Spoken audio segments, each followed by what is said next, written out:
Hello everyone, Laura here, and today I'm talking sleep. As you may already know, this month we've been focusing on the foundations of health, and getting quality sleep is right up there with healthy diet and exercise as far as things that are foundational to your well-being. And if you're struggling to get a full night's sleep, then you already probably know the impacts that sleeplessness can have on your daily life. Sleep deficiency is a risk factor for all kinds of diseases, including heart disease, chronic pain, autoimmune disease, diabetes, stroke, mood disorders, high blood pressure, and dementia. Adequate restorative sleep is absolutely necessary to keep your body and mind healthy. During sleep, your body works to repair muscle tissue, to repair organs and cells, and chemicals begin to circulate in your immune system that strengthen it and bolster you against common illnesses. So if you're struggling to fall asleep at night and you're feeling concerned about all these things I just listed, then listen up, because today I'm going to talk to you about sleep hygiene. So sleep hygiene is a set of practices and environmental changes that you can introduce to your life that can greatly enhance your quality of sleep. Study after study has shown that it is sleep hygiene practices that have the greatest benefit for people who are struggling with sleep issues, even more so than over-the-counter sleep aids or single supplements on their own, although there can be some benefits there.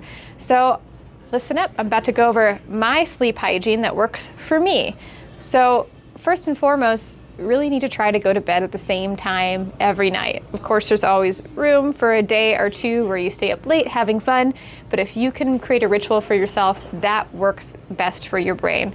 Number two, no screens before bedtime. My rule is not an hour before bed.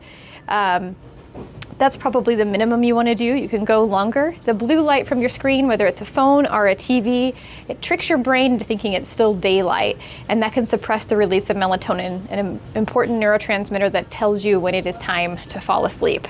I know that hanging out on the internet and watching TV can feel very relaxing, and we often need something to take our mind off our day. But these are actually very stimulating things to do, and they keep your brain activated and make it harder for us to turn off. The next thing that I do in my sleep routine after I have set my bedtime and I know I'm going to bed maybe in 2 hours and I decided no more screens for me, I put my cell phone down, I turn the TV off, whatever it is, then I make myself a big old cup of chamomile tea. So I love chamomile. It is probably an herb that most people are familiar with, and chamomile tea is a classic in all kinds of sleepy tea time blends for a reason.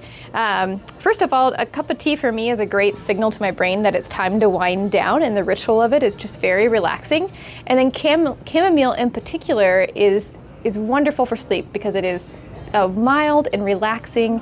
It has mild sedating qualities. It's comforting to both the mind and the body.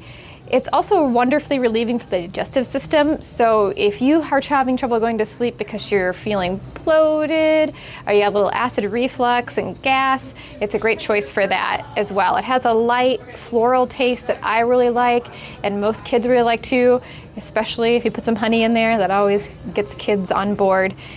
The next step on my sleep hygiene routine is this Sleepy Nights blend from Wish Garden.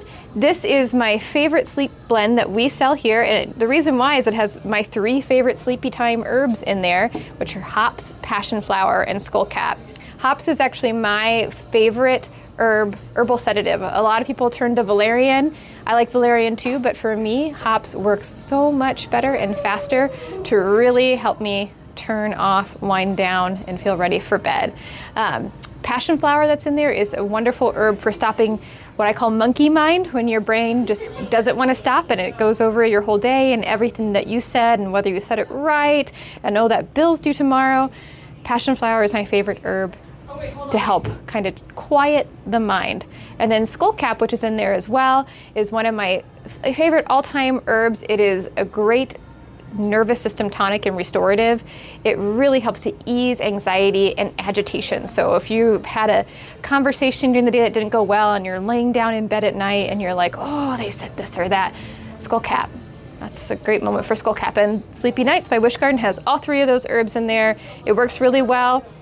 You can take a pump or two of it right before bed, and again if you wake up in the middle of the night. The next supplement that I have in my sleep routine is CBD. I don't use CBD every single night, but I use it especially if I've had like a very stressful day and I know that I'm gonna have a hard time winding down. CBD is relaxing to both the nervous system and to the muscular system, so it really helps you feel like you are ready to just melt into your bed and drift away into the clouds. The next thing that I make sure I do on my sleep hygiene routine is to keep my bedroom cool and to keep it dark. You don't want any ambient light coming in. If you have a street light outside, you need to maybe invest in some light blocking blinds for your window. Make sure you don't have an alarm clock that's giving off light, and turn the temperature down in your room if you can, or even put a fan on. Staying cool is really important for falling asleep, and if you realize that you have trouble falling asleep in the summertime, that might be why. The last thing that I like to do is to find some kind of ritual that breaks me away from the day and into the night. For me, that's a book. I love to lay in bed and read a few pages, and after I've done all those things, sometimes it's only a paragraph, I am asleep. But if that's not for you, you could do some relaxing yoga. You could take a hot bath with some magnesium salts. These are things that you can do to replace the TV at the end of the day. Maybe you might put on an audiobook that will help lull you into sleep, because it is something very nice about having something to distract you from all your cares and worries, but the TV is going to keep you awake. So choose something else that can help take your mind off your day and shift your brain into a restful place so that you can get the sleep you deserve.